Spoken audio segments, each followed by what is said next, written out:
Olá, estamos ao vivo em mais de 26 salas em todo o Brasil. Seja bem-vindo ao Qualifica Mais Brasil novamente. Aqui, professor Aleph, que fala com você. Não, ao contrário do que você pensa, essa aula hoje não é comigo. Você deve estar esperando aí a professora Karine já, né?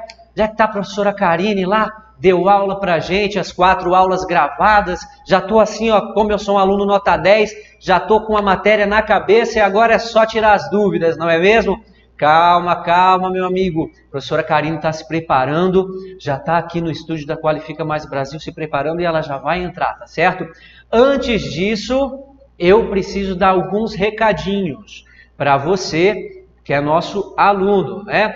Gostaria de deixar um abraço também aos nossos futuros alunos, tenho certeza que serão futuros alunos que estão nos acompanhando aí, estão com acesso na plataforma durante 24 horas, né? Sejam bem-vindos à Qualifica Mais Brasil, tenho certeza que vocês vão gostar bastante dessa aula, tá bom? Galerinha, seguinte, tá?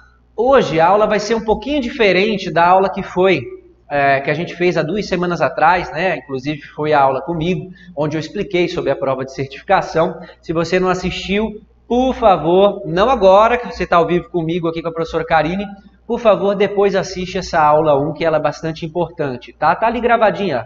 Todas as aulas ao vivo, você bem sabe que elas ficam gravadas. Hoje ela vai ser um pouquinho diferente. Eu estou aqui sentado, né? Hoje a aula vai ser sentado, porque a gente criou uma coisa bem bacaninha.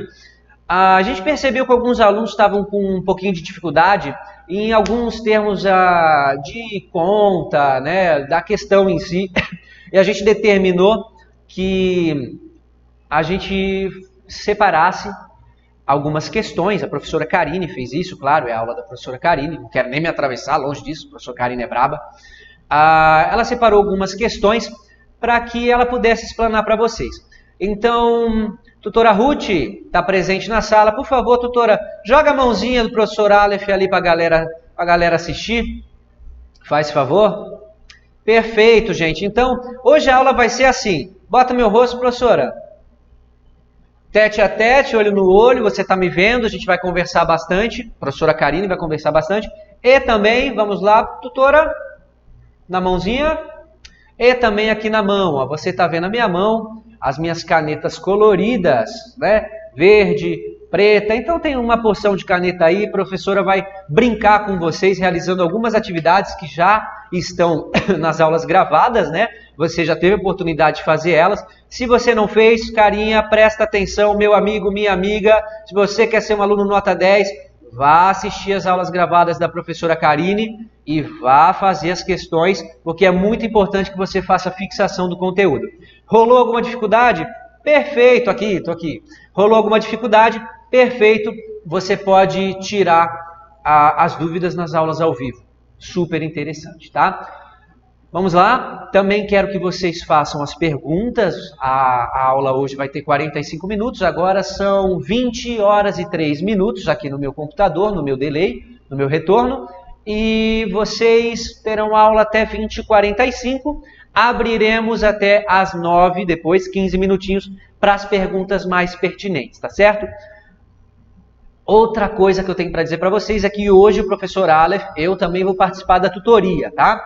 Então, a gente vai conversar ali no chat, eu já estou ali com o meu computador ligado ali atrás, junto com o pessoal da tutoria, pessoal que vai entrar em contato ali no chat com a secretaria, com o link, né, da secretaria, conversando com vocês, e eu também vou participar disso. Hoje eu vou separar as questões principais para passar para a professora Karine. Tá bom? Se alguém ficar com dúvida em questão de como vai funcionar a logística aqui da nossa aula ao vivo hoje, eu estou ali disponível, a secretaria, a tutoria está disponível para tirar essas dúvidas diretamente no chat. Tá chegando a hora, professora Karine, já está pronta, né, professora? Pode entrar, professora. Vou passar o microfone para a professora. A professora quer dar um oi aqui? E aí, galera, tudo bem? Que saudade de vocês, hein? E aí, hoje é comigo, né? Hoje é ciência da natureza na cabeça, então continua aí comigo que a gente já vai começar. Então me dá um beijo. Que eu vou me despedir. Gente, um beijo para vocês. Até mais aí, até a próxima ali no chat. E toda tua, professora Karine.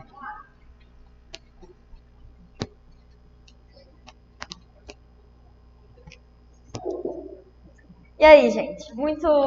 Estou muito feliz em rever vocês novamente, né? É uma satisfação muito grande estar esse tempo com vocês, fazer essa aula online hoje. É muito legal, é uma ideia muito massa para a gente trocar uma ideia.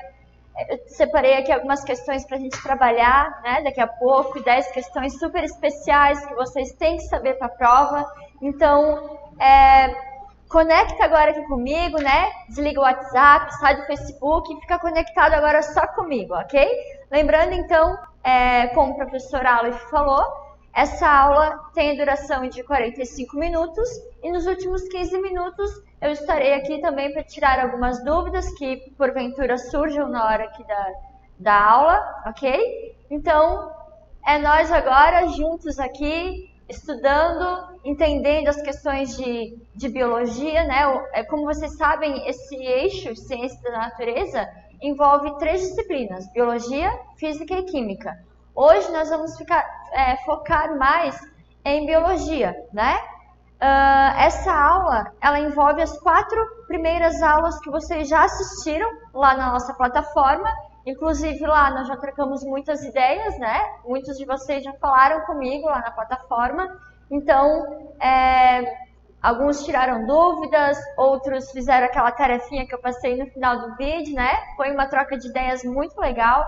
Então, essa aula hoje ela é mais focada na biologia, ok? Na próxima aula que nós tivermos aqui ao vivo, com certeza nós vamos abordar os conteúdos de física e química também. Certo, gente? Então, estou muito feliz, muito empolgada, né, para dar essa aula para vocês.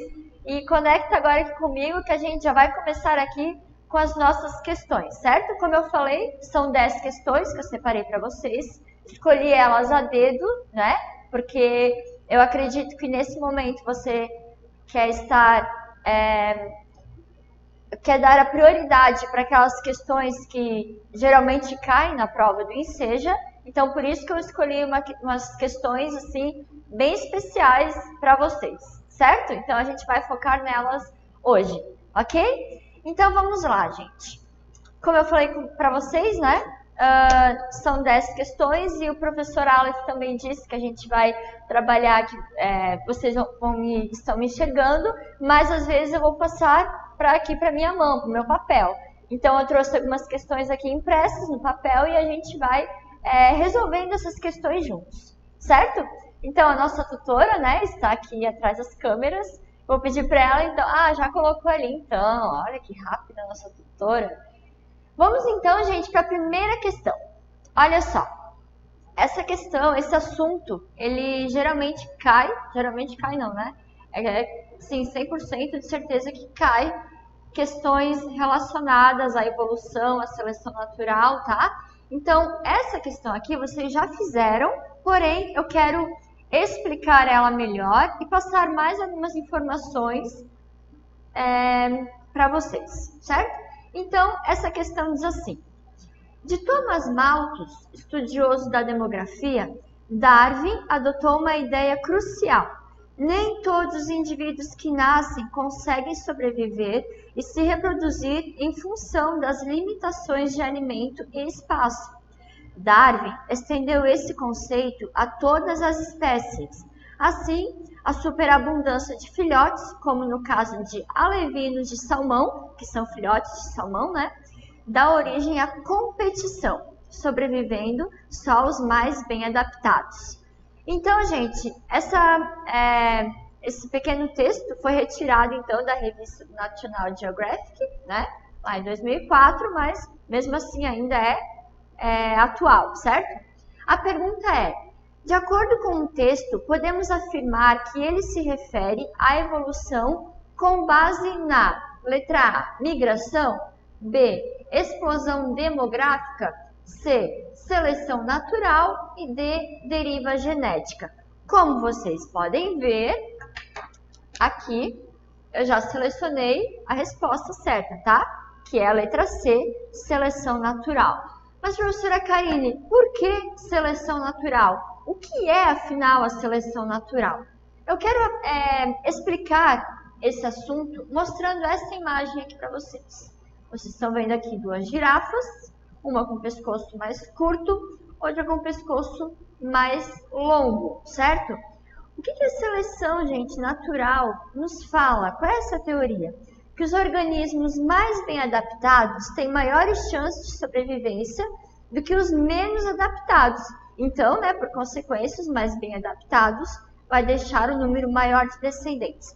No caso dessas duas girafas, olha o alimento, né? A girafa de pescoço comprido, ela consegue alcançar o alimento nas árvores mais altas, enquanto a girafa de pescoço mais curto fica com uma quantidade de alimento muito menor.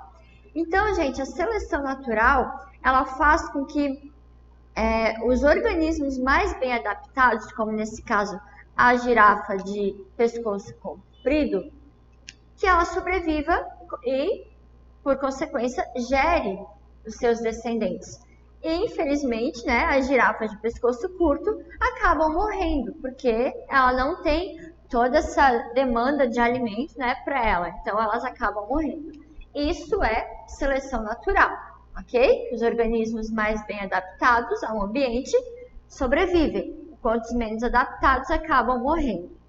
Então, gente, essa questão sobre seleção natural, ela é bem importante para vocês saberem na hora da prova. Pode voltar aqui para o meu rosto? Isso.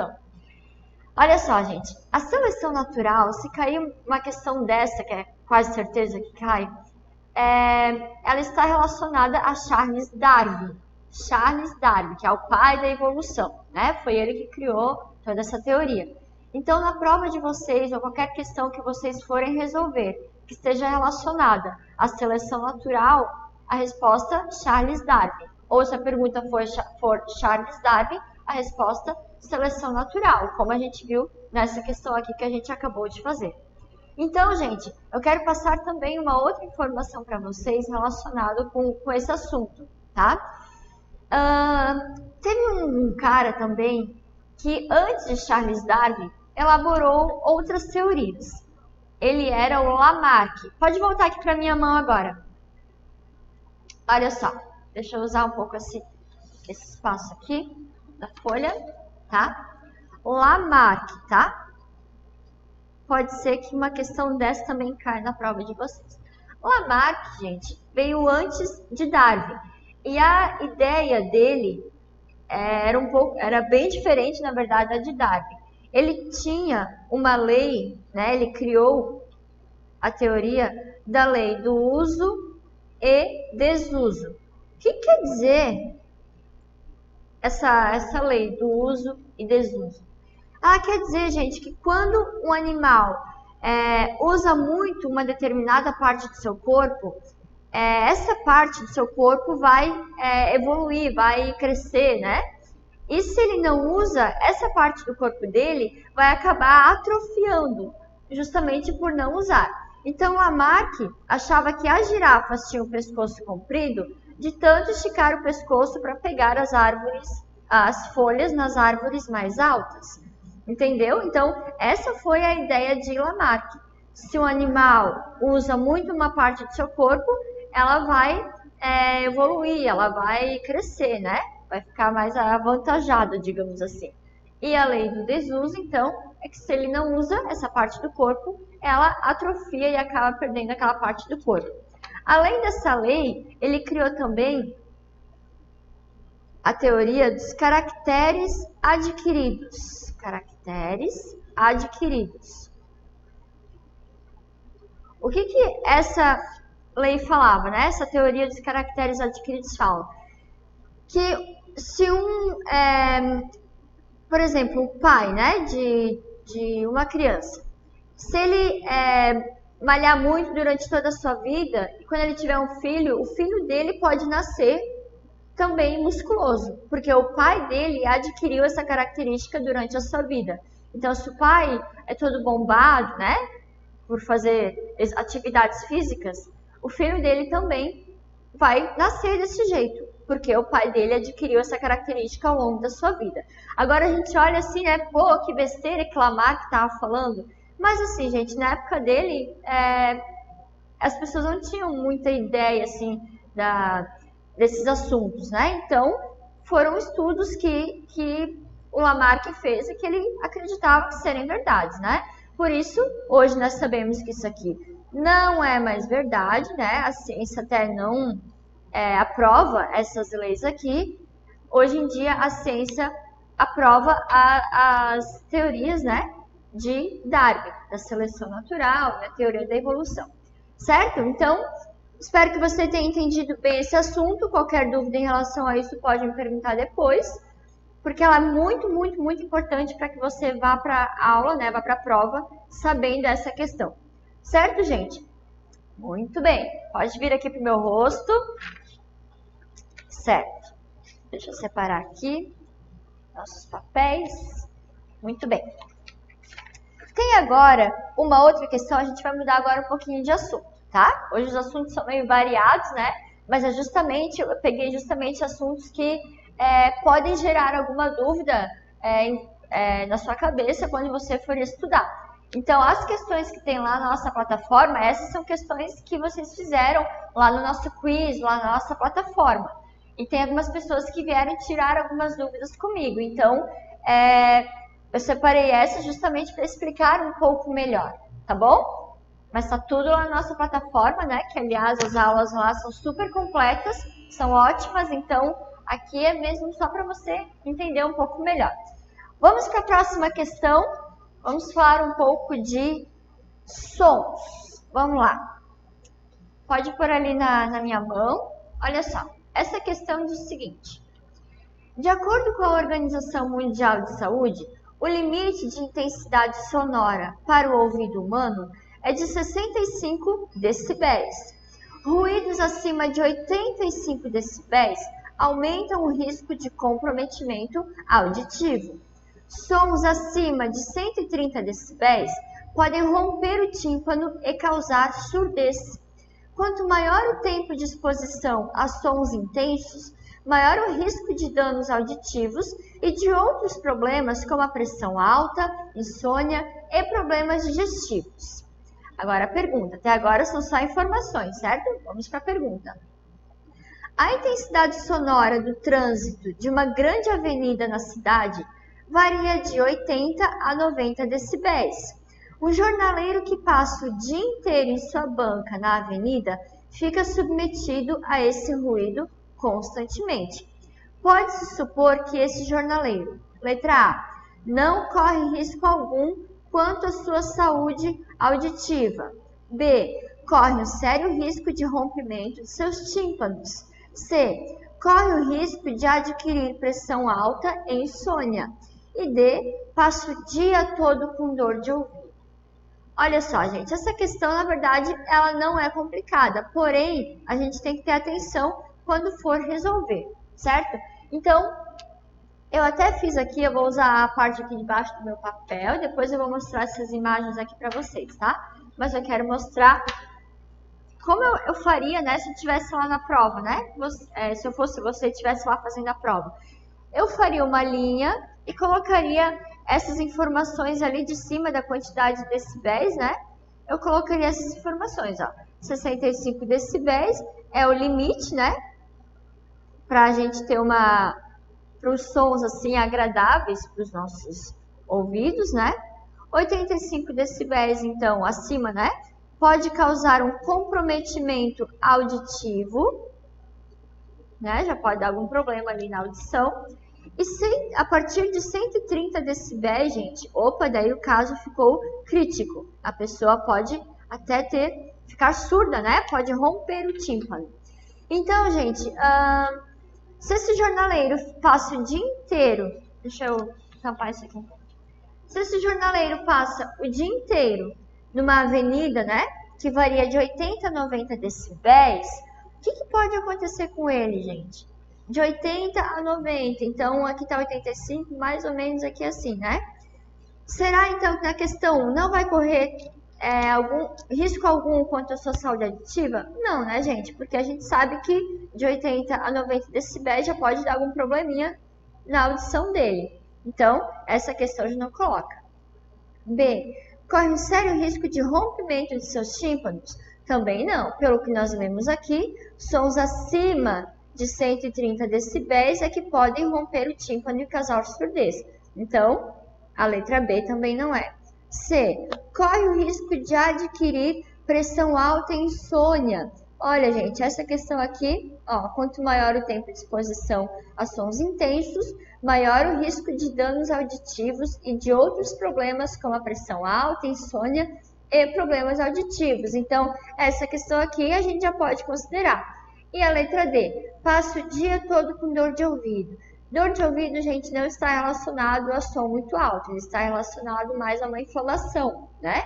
Então, essa questão também não é a correta. Seria mesmo a letra C, corre o risco de adquirir pressão alta e insônia. Para ver, né, gente, como o nosso corpo sente, né, até em relação a sons, como o nosso corpo pode sentir, né, até outras partes do corpo. E aqui eu coloquei só uma imagem para vocês olharem junto comigo. Temos uma legenda. Aliás, na prova tem algumas questões com legenda, né? Então é bom vocês sempre se habituarem a olhar as legendas das imagens. Então, gente, aqui até 80 mais ou menos decibéis, a pessoa não tem risco nenhum, assim, né? Da audição. Então, uma voz falada normal, até um sussurro é tranquilo. A linha amarela está o limiar do som lesivo. Então, o recreio, por exemplo, já é um pouco assim de barulho demais, né? Já pode até deixar uma pessoa irritada. Ali, entre 90 até 115, mais ou menos, né? Som lesivo. Aqui eu coloquei martelo pneumático, né?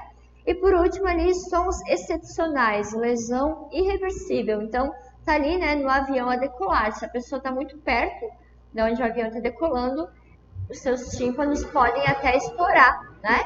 Então, olha o risco, né, que a pessoa corre. Certo, gente? Pode voltar aqui pro meu rosto.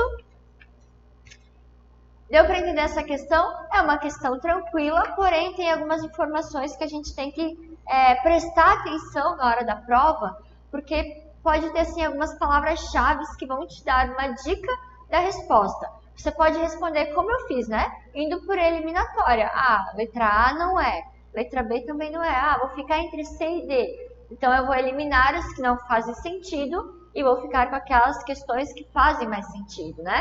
Então, essas dicas que a gente dá para vocês, na hora da prova, vocês saberem como resolver, são bem legais, né?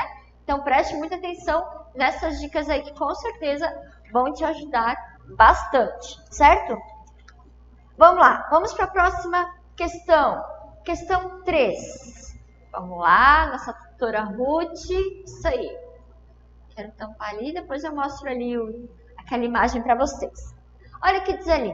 A Campanha Nacional de Saúde Auditiva, que tem como um dos lemas a seguinte frase: MP3 players, abaixe o volume ou diminua sua audição para sempre. O objetivo da campanha é conscientizar as pessoas sobre os danos à audição que podem ser causados por atos como ouvir música alta no fone de ouvido. Pergunta: a unidade que aparece na figura relaciona-se com qual propriedade da onda sonora? Temos uma figura aqui e tem uma unidade. Não sei se você percebeu, né? Mas decibéis aqui é uma unidade de medida, né? Unidade medida agora do que, né? Relacionado ao som. A velocidade da onda sonora, a frequência da onda sonora, a intensidade da onda sonora ou comprimento de onda? Gente, decibéis mede o quê? Intensidade, tá? Intensidade da onda sonora. Então, quanto mais alto o volume, né? É a intensidade. Por exemplo, ó, a velocidade, ela é a velocidade da onda sonora, né? Ela é medida em metros por segundo. A frequência é medida em hertz, né? A intensidade, então, é medida em decibéis e o comprimento de onda é medido em metros. Então, quando nós falamos em decibéis, nós estamos falando em intensidade sonora, tá? É bem importante você saber isso aqui. E aqui embaixo, para complementar, né? Eu sempre gosto de complementar assim alguma questão. Eu trouxe aqui duas imagens para vocês saberem, né? Quando a gente estiver falando de onda, pode ser tanto onda sonora, ondas eletromagnéticas, tá? Então, aqui eu coloquei para exemplificar para vocês o comprimento de onda. Então, quando nós temos aqui essas oscilações, né? O comprimento de onda vai desde o ápice, digamos assim, até o outro ápice. Então, opa, aqui foi um comprimento de onda, aqui tem outro comprimento e assim por diante. A amplitude, gente, é isso aqui, ó, que vale aqui do limiar até o outro limiar, é a amplitude, certo? É que tem um tipo de onda, aqui tem outro. Tem uma coisa que não tem aqui, que eu quero falar para vocês, que é a frequência, tá? Que tem ali nas nossas... tem aqui, né, nas opções para assinalar, só que não tem aqui na imagem. A frequência de uma onda, gente, é quantas vezes o comprimento de onda aconteceu em um determinado tempo, tá? Então, a frequência está relacionada ao comprimento de onda e ao tempo, né? Quantas vezes aquela frequência, quantas vezes aquele comprimento aconteceu em determinado tempo. É só pensar em frequência quando a gente fala de eletrocardiograma, né? Tem as frequências cardíacas. Então, é em quanto tempo, né? Dá para medir a frequência em determinado tempo ali. Quantas vezes o coração bate em determinado tempo. Certo, gente? Pode voltar para mim aqui, Ruth? Sim? O Thiago dos Santos disse que as unhas estão poderosas. Minhas unhas? Ai, gente. Obrigada, né? Eu dei uma arrumadinha, né? Para ficar bem linda para vocês. Né? Não dá para ver de qualquer jeito. Obrigada, Thiago dos Santos. Muito obrigada. Fiquei até com vergonha agora, mas tudo bem. Vamos lá, acho que ainda fiquei um pouquinho vermelha. Mas vamos lá, gente. Continuando aqui, né? Concentra de novo. Quero falar, então, de outra questão. Falamos, então, de duas sobre sons, né? Falamos ali do jornaleiro. E falamos também das frequências, agora aqui, da onda, de amplitude, de comprimento. Agora eu tenho uma questão bem importante para vocês. Inclusive, teve um pessoal ali na nossa plataforma que veio tirar dúvida comigo porque não conseguiu entender. Porque temos um cálculo agora para resolver. Então, preste atenção aqui comigo agora. Pode colocar aqui, Ruth, na minha mão. Olha só. Fiz até uma surpresinha aqui para vocês. Tem uma coisa embaixo desse papel que depois eu vou mostrar. Olha o que diz aqui nessa questão. Atualmente é possível encontrar no mercado geladeiras com selo de economia de energia Procel, que é o Programa de Combate ao Desperdício de Energia Elétrica. Observe os modelos apresentados aqui nessa tabela, né? Nessa imagem aqui. Temos aqui o modelo de 1993, que o consumo mensal dele é 47 kWh. Temos o modelo novo de 2001, que o consumo dele é 27 kWh. Então, a redução mensal é 20 kWh, né? Só fazer 47 menos 27, que dá 20. Agora, a perguntinha. Um consumidor está diante da seguinte situação. Uma geladeira nova custa aproximadamente R$600 e uma antiga, cerca da metade do preço, que é R$300. Considerando que se mantenha constante o valor do quilowatt-hora igual a 25 centavos, o custo adicional de compra de uma geladeira do modelo novo será recuperado pela economia nas contas de luz ao longo de quantos anos? 2, 3, 4 ou 5 anos? Aqui, gente, embaixo do meu papel, eu já tenho o gabarito para vocês, como eu resolvi essa conta, tá? Porém, eu resolvi deixar esse gabarito ali embaixo, porque na hora que você for fazer o download dessas questões, que vai ficar lá disponível para vocês imprimirem, caso quiserem, né? O gabarito aqui, com a questão toda resolvidinha, já sai prontinha para vocês. Que maravilha, hein? Mas eu optei por resolver junto com vocês. Eu acho que é bem mais interessante, né? Resolver junto e não já mostrar ali como tá pronto e deu. Então, a gente vai fazer passo a passo, certo? Então, acompanha ali comigo. Como é que eu vou resolver uma conta dessa? Primeiro, gente, eu vou pegar essa redução, 20 kWh, tá? 20 kWh. E vou multiplicar por esse, deixa eu achar aqui, por esse valor aqui, ó. 25 centavos, tá? Multiplica por 25 centavos, tá? Então, a redução mensal, aqui a redução mensal multiplicado pelo o valor constante, né, de quilowatt-hora, que é 25 centavos. Vamos lá. Isso aqui, se você calcular, vai ver que vai dar 5 o quê? Reais, né, gente? 5 reais por mês, certo? Beleza, guarda esse valor ali. A diferença do preço entre as duas geladeiras que nós lemos aqui é de quanto? 300 reais. Então, você pega 300, no caso, reais, né? E vai dividir por 5, porque deu 5 reais ao mês. Dividido por 5 vai dar quanto? 60 meses, tá? Bom, mas 60 meses, gente, equivale então a quantos anos? Como é que eu vou saber isso? Um ano tem quantos meses? 12. Então, pega 60 meses, divide por 12. Quanto que vai dar isso? 5 anos, tá? Que é o que temos aqui na nossa resposta, tá, gente? Então, esse cálculo aqui, na verdade, não é difícil. É só saber com quais valores você tem que trabalhar. Então, como ele quer saber ao longo de quanto tempo ele vai recuperar esses 300 reais, né? Caso ele compre a geladeira nova. Pega a redução mensal, multiplica por esse valor do quilowatt-hora, né? Que é o valor fixo, 25. Aí deu 5 reais. Como a diferença entre as duas geladeiras é de 300 reais, pega os 300, divide por 5 que você pegou daqui, que dá 60. 60, então, dividido por 12, 5 anos. Então, essa é a nossa resposta, né? Pode vir para mim agora. Ficou bem mais fácil agora, né, gente? Então, quando a gente explica, né, e explica passo a passo como se faz, eu acredito que fica muito mais fácil. E isso você encontra aqui, né, na nossa escola, Qualifica Mais Brasil, né? Então, acho que com certeza você vai entender muito melhor tendo todas essas questões aqui resolvidas passo a passo e com uma explicação totalmente especial para você, certo? Vamos para a próxima que o tempo está passando. Vamos lá. Vamos para 5.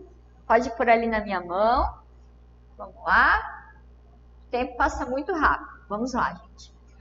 O dono de uma padaria resolveu ampliar os seus negócios e instalar 3 novos fornos elétricos iguais a um que já está instalado, cuja potência nominal é de 300 kW.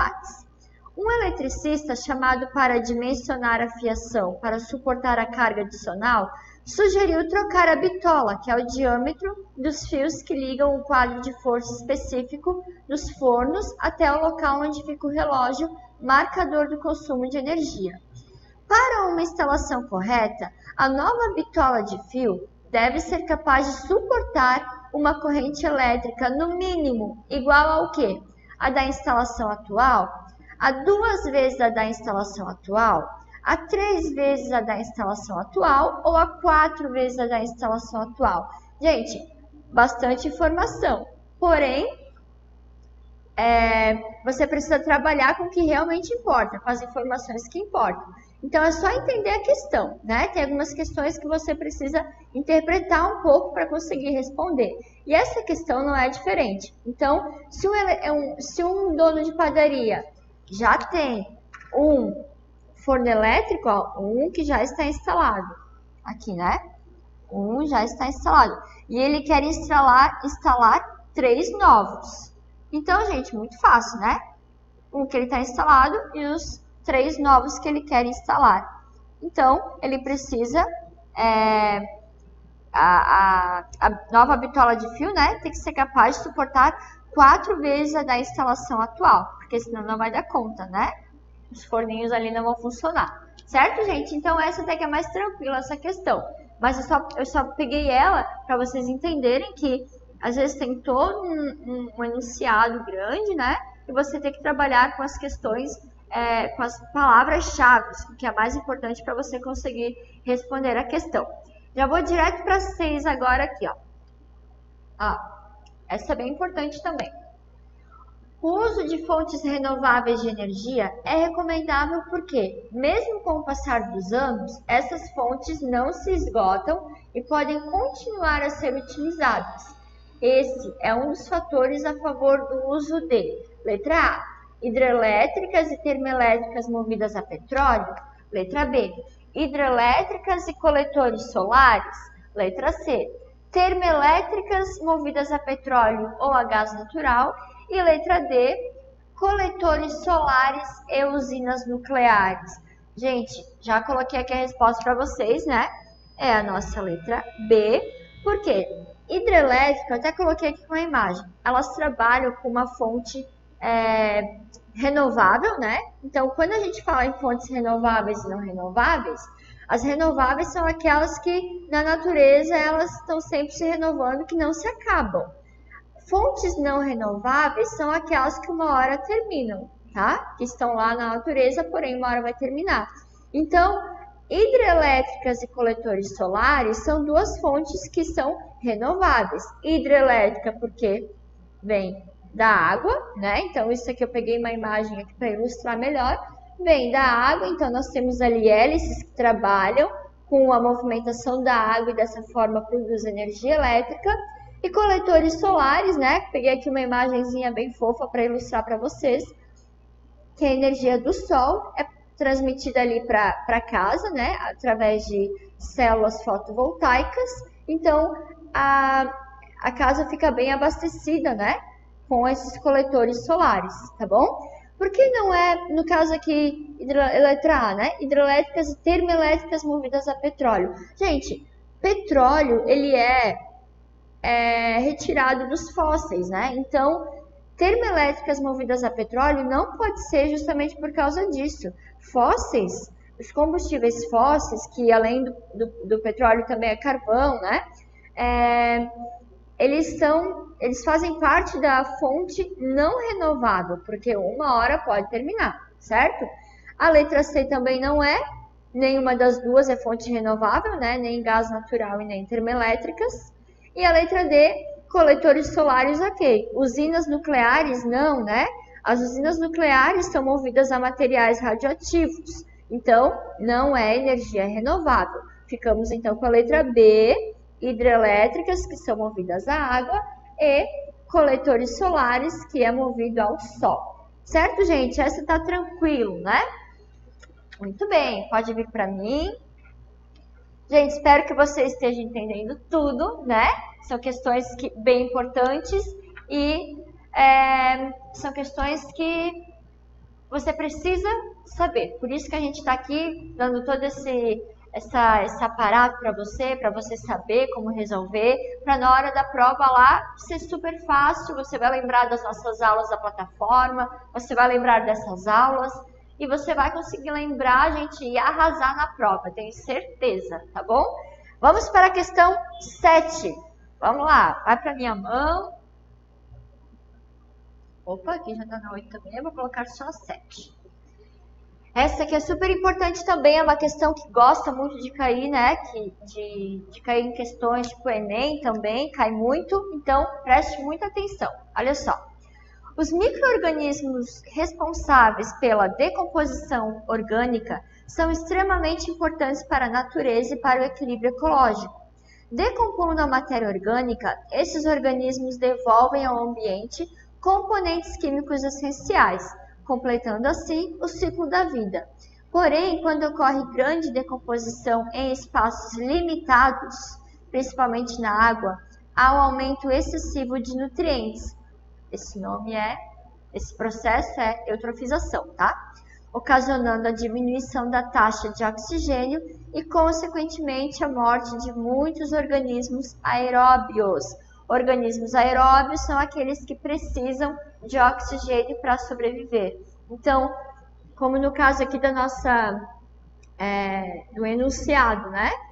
Se acabar o oxigênio numa lagoa, por exemplo, o que vai acontecer? Esses organismos que precisam de oxigênio vão acabar morrendo, certo? Então, eles não vão suportar. Então, esse fenômeno se chama eutrofização. O processo de eutrofização em rios e lagos pode ser provocado por atividades humanas. Um exemplo disso seria A. O lançamento de esgoto doméstico não tratado. B. O tratamento de água potável para a população. C. O lançamento de pneus de borracha. E D. A canalização de águas pluviais, né? Águas da chuva.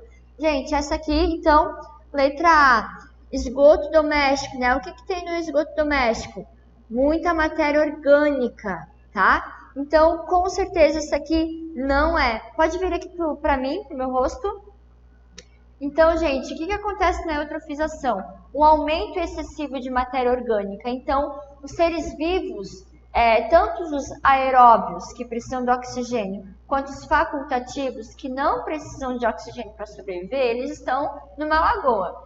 Então, se aumenta muito a quantidade de matéria orgânica naquela lagoa, o que pode acontecer, gente? Aumentar muito assim, a quantidade de organismos e não ter oxigênio suficiente para todos, eles acabam morrendo pela grande quantidade de matéria orgânica que tem ali naquele local. Então, os aeróbios acabam morrendo e os facultativos sobrevivem. Porém, eles vão fermentar aquele lago, vão fermentar, a água vai ficar oleosa, vai ficar com mau cheiro, vai morrer peixes, algas, tudo que tiver por ali, bactérias, né? Acabam morrendo, todo o fitoplâncton que tem naquela lagoa. E é uma catástrofe, assim, aquática, porque os seres vivos que ali vivem, né? Os aeróbios acabam morrendo. E isso até dificulta o processo da fotossíntese, porque com a água oleosa não vai dar para fazer a fotossíntese. Então, acaba a taxa ali de oxigênio da água e os seres aeróbios acabam morrendo tudo. É muito triste, né? Quando acontece essa eutrofização, tá? Essa palavra é bem importante você lembrar, saber bem o que é, para poder também responder lá na hora da prova. Certo, gente? Vamos para a questão 8. Vamos lá. Quanto tempo eu tenho ainda? Tá acabando. Vamos lá, gente. No Brasil, o uso da genética molecular na agricultura é polêmico, pois ainda estão em andamento pesquisas que buscam comprovar se as plantas transgênicas são ou não prejudiciais à saúde humana e animal, ou se causam impactos ao ambiente. As afirmativas abaixo estão relacionadas a possíveis resultados da aplicação da genética molecular na agricultura. Então, temos aqui 3 afirmações. Vamos ver quais estão corretas. Primeira, o desenvolvimento de variedades de plantas resistentes a pragas e herbicidas. O desenvolvimento de variedades de plantas com frutos de melhor textura e de amadurecimento mais lento. E 3, o desenvolvimento de variedades de plantas mais resistentes a diferenças bruscas no clima, como seco, frio ou chuvoso. Então, gente, quais dessas questões aqui seriam corretas, né? Que são, na verdade, vantajosas para a agricultura. Se nós lermos bem cada uma delas, bom, tudo é vantajoso para a agricultura, né? Porém, vou dar uma outra informação, né? Os alimentos transgênicos, até hoje, então, como eu li ali em cima, não se sabe até que ponto ele é bom a longo prazo. A curto prazo, né? A gente está comendo, beleza, tá tudo certo. Mas a longo prazo, gente, o que pode acontecer ali com as pessoas, né? Que se alimentam desses transgênicos? Pode dar alergia, tá? Pode também aumentar a resistência a antibióticos, certo, gente? Então, tem que cuidar. Sempre que você for comprar um alimento, pode voltar aqui para mim, Ruth. Sempre que você for comprar um alimento e tiver esse triângulo ali amarelo com um T no meio, indica que que ele vem de alimentos transgênicos. Então, as empresas são obrigadas a colocar esse triângulo nos seus pacotes, né? Nas embalagens, se tiver mais de 1% de transgênicos naquele alimento, tá? É uma informação que o consumidor precisa saber, porque ele tem que saber o que ele está comendo, certo, gente? Então, essa informação é bem importante, certo? Vamos para a próxima questão. Questão 9. Essa também é super importante. Vamos lá, gente. Vamos falar um pouquinho sobre ciclo da água. Observando o ciclo da água na natureza ilustrado na figura acima, avalie as seguintes afirmações. 1. As chuvas caem no continente e não retornam mais ao mar. 2.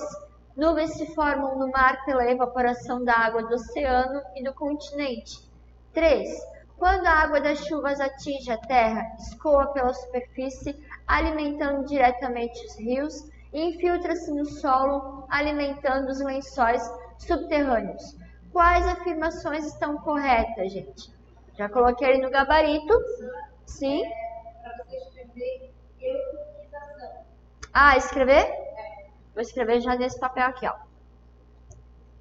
Eutrofização.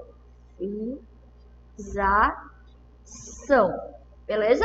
Assim que se escreve. Eutrofização. Legal, gente. Isso aí. Dei mais uma pesquisada assim, né? Sobre o que é isso, como acontece. É bem importante vocês saberem isso aqui. Beleza? Vamos voltar lá. Então, gente, quais questões estão corretas? Ó, coloquei aqui, né? Já o gabarito para vocês, a 2 e a 3. Então, gente, num ciclo da... Opa, deixa eu voltar aqui. No ciclo da água, o que acontece, então? As nuvens se formam no mar pela evaporação da água, né? Da água do oceano e do continente. Então, tá tudo evaporando, formando nuvens, que depois vão cair, né? Em forma de chuva. E a outra questão, né? Quando a água das chuvas atinge a terra, escoa pela superfície, alimentando diretamente os rios, infiltra-se no solo, né? Nos lençóis freáticos que tem ali, alimentando então os lençóis subterrâneos e volta tudo para o mar. Certo, gente? Então, essas duas questões, né? Número 2 e 3, a letra C, é o que está correto. Certo, gente? Isso aqui também é bem importante você saber. Vamos para a última também. Outra dica, gente, que eu vou dar para vocês para estudar o ciclo da água, deem uma estudadinha também, ou se alguém quiser me fazer uma pergunta depois, eu posso montar o esquema aqui nos 15 minutos ali, sobre mudanças de estado físico da água. Estado físico da água. Isso aqui também é bem importante vocês saberem, tá? Porque é uma questão também que está dentro do ciclo da água, mas se cai também em química, tá? Em química, física, tá? Então a gente pode dar uma atenção para essas mudanças de estado físico da água. Vamos para a última questão, então, que meu tempo está acabando. Essa questão aqui, gente, é... Opa, 3 minutos, vai dar tempo então, que bom. Gente, olha só.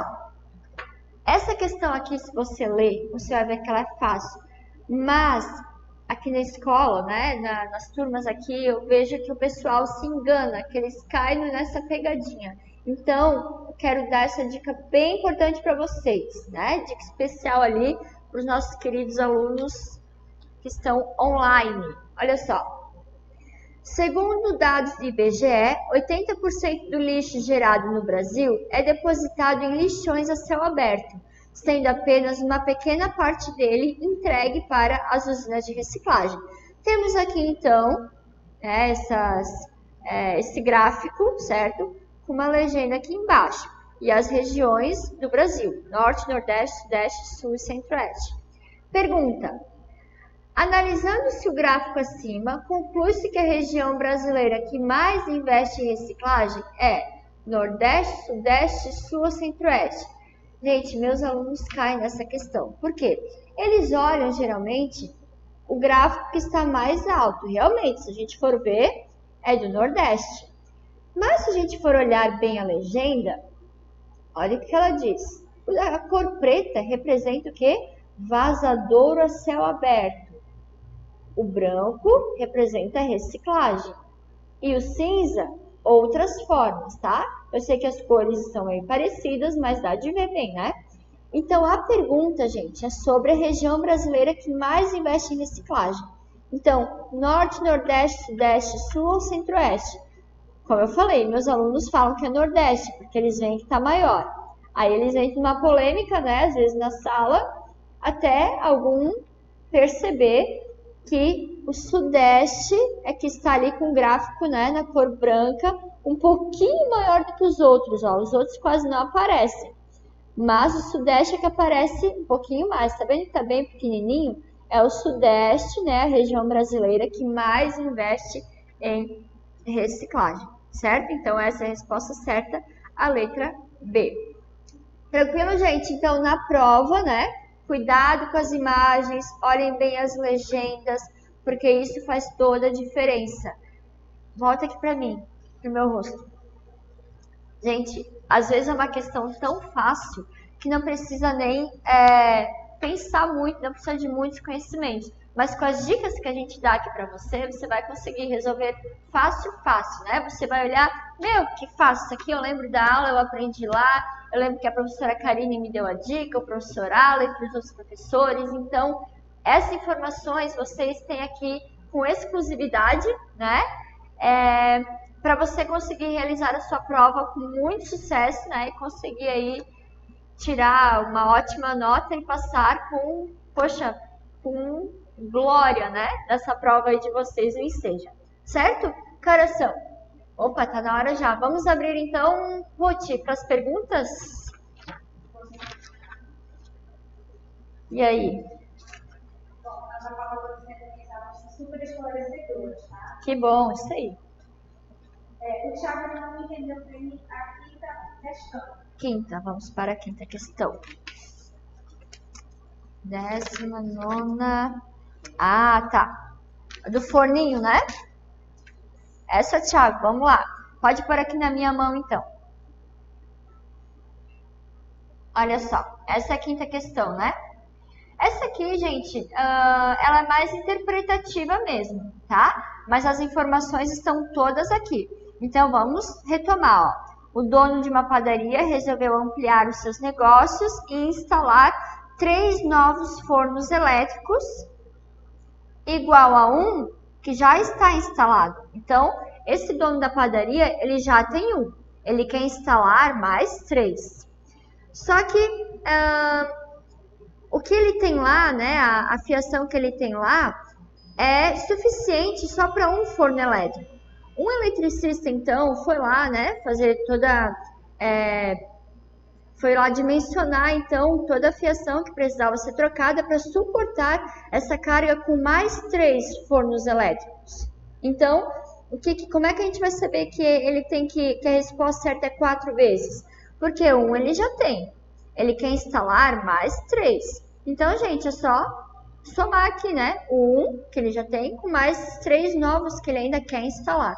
Então, tem que ser 4 vezes a da instalação atual. A instalação atual é suficiente para 1. Se eu quiser instalar mais 3, eu tenho que somar os 2 e instalar 4 vezes, né? Porque eu vou ter 4 novos fornos, né?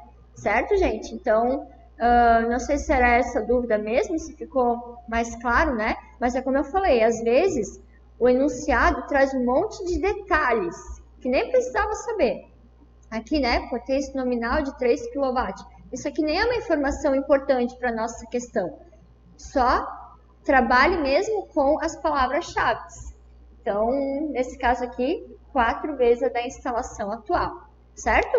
Tiago, se for isso mesmo, se eu conseguir tirar sua dúvida, dá um ok ali para eu saber que você entendeu. Certo? Tem mais dúvida aí? A Camila perguntou se cai pela marca. Ah, provavelmente, tá? Olha só, pode vir aqui pro meu rosto. Tá?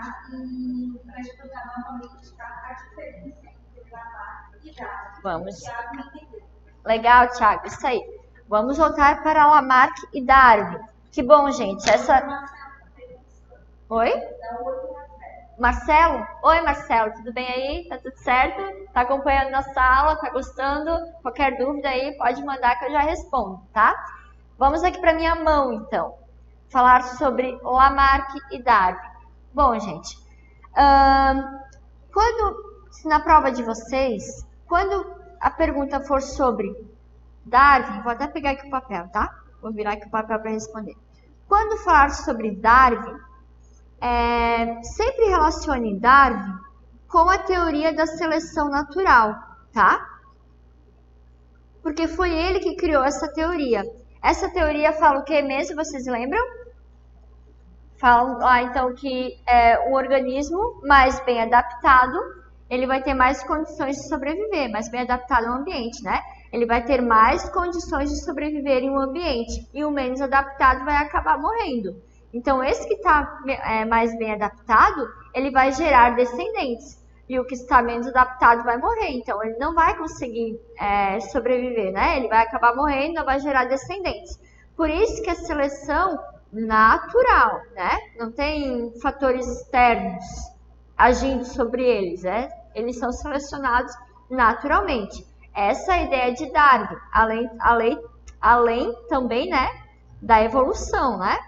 Mas a evolução e a seleção natural, elas estão ligadas uma à outra, certo? A evolução ela fala da seleção natural. Porque dessa forma, né, como os organismos são selecionados naturalmente, eles vão evoluindo, né, e vão ficando cada vez mais bem adaptados ao ambiente. Já o Lamarck, gente, ele tinha uma ideia diferente da de Darwin, certo? Porque o Lamarck, ele falava mais sobre a lei do uso e desuso.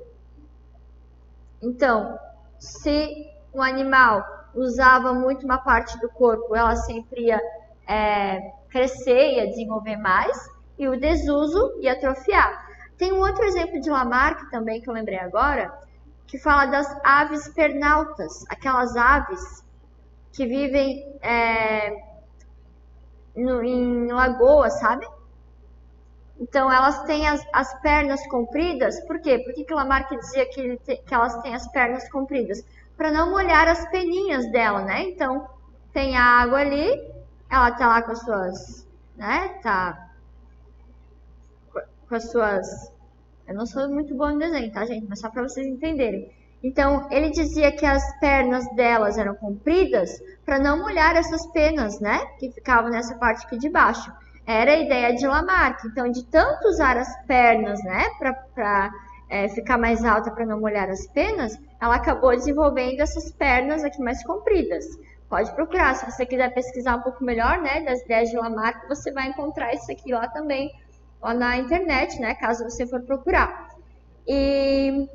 a outra ideia de Lamarck é dos caracteres adquiridos, que são características que um animal, né, ou até o ser humano, no caso, ele adquire ao longo da sua vida. Então, no caso, os caracteres adquiridos não são características genéticas, mas o Lamarck acreditava que, mesmo não sendo essas características genéticas, poderia passar para os filhos.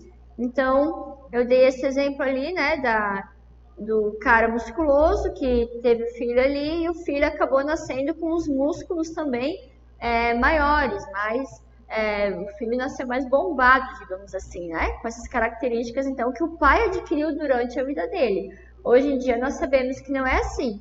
Ou seja, se uma pessoa perde um dedo ao longo da sua vida, o filho não vai nascer ser um dedo, porque não é uma característica genética, tá? Deu para entender melhor? Pode voltar aqui para mim. Essas informações, gente, por exemplo, essa de Lamarck, dos caracteres adquiridos, a gente vai estudar mais para frente genética, daí você vai entender um pouco melhor, né? Por que a gente tem características semelhantes a dos nossos pais, né? Porque, às vezes, uma pessoa tem o pai e a mãe com olho castanho e a pessoa nasce com olho claro. Como é que pode isso? Alguém pulou a cerca? Não, gente. A genética explica, né? E a gente vai falar sobre esse assunto na próxima aula. Então, não perca, né? Nossa aula, eu quero deixar aqui uma água na boca, né? Para a próxima aula, para você acompanhar, porque essas dicas aqui são bem importantes, tá? E são assuntos que vão cair na prova de vocês, tenho certeza. Certo? Vamos lá, tem mais perguntas? Como é que tá meu tempo? Hã? Certo, gente? Então, essa foi a nossa aula de hoje. Espero que vocês tenham entendido tudo que eu expliquei. E vamos, né? Continue estudando, se preparando para essa prova. Eu tenho certeza que se você está estudando, está acompanhando, está tirando suas dúvidas, você vai passar tranquilo nessa prova. E eu torço muito por vocês. Eu tenho muita satisfação de poder ensinar vocês, de fazer parte aí dessa etapa tão importante na vida de vocês. Certo, gente? Então, um beijo grande para vocês e até a próxima aula, tá? Valeu!